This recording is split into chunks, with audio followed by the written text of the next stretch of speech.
কথায় আছে না, কাছের মানুষ ট্রেন মিস করে, এই কথাটা একদম বাস্তব। আসলে এই বাঁশমাধুরীর থেকে আমার বাসা বেশি দূরে না, তবুও আমি এতদিন ধরে আসতে পারিনি। তো গতকালকে শুক্রবারে গেছিলাম এখানে সন্ধ্যাবেলা। আর সন্ধ্যাবেলা যাওয়ার পর এখানে এত পরিমাণ ভিড়। আমি অবশ্য আমার ফ্যামিলি ছাড়া আমি কোথাও ঘুরতে যাই না, এবং একা একা ঘুরতে ভালোও লাগে না। তো চলেন এখানে আসলে কতটা ভিড় আর কতটা মানে সুবিধা আর অসুবিধা, এগুলো আমি আজকে এই ভিডিওতে তুলে ধরবো। এখানে আসতে হলে কোন সময় আসবেন, আসলে ভালো করে ভিডিও মানে শ্যুট নিতে পারবেন। তো চলেন আমি কিছু মানে দেখাই আপনাদেরকে। এখানে একটা ছবি তোলার জন্য মানে 50 জন এখানে ভিড় করে বসে আছে, তবুও আমি একটা ছবি তুলতে পারিনি ঠিক মতো। আমি গতকালকে একটা ছবি দিচ্ছিলাম, ওই ছবিটা আসলে তোলা ভালো হয় নাই, তবুও দিচ্ছি, কারণ এখানে এত পরিমাণ ভিড়।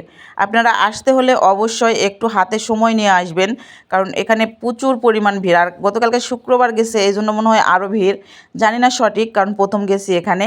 এই যে দেখেন কতটা ভিড় আর কতটা মানুষ এখানে, ছবি একজন একজন করে তুলতেছে। আর আমরা দাঁড়া আছি অনেক কয়জন, দাঁড়িয়ে থাকার পরেও আমি একটা ভালো করে ছবি তুলতে পারিনি। তো আমার মুখ চোখটা আসলে কালো হয়ে গেছে, কালকে সারাদিন আমি রোদে ছিলাম, রোদে থাকার জন্য আমার মুখ চোখটা বেশি মানে কালো লাগতেছে। তো যাই হোক, কালো হয়েছে তো কী হয়েছে, আমিও তো মানুষ, এটা কেউ মাইন্ডে নেবেন না, কারণ কালকে আমি ছাদের উপর ছিলাম সারাদিন।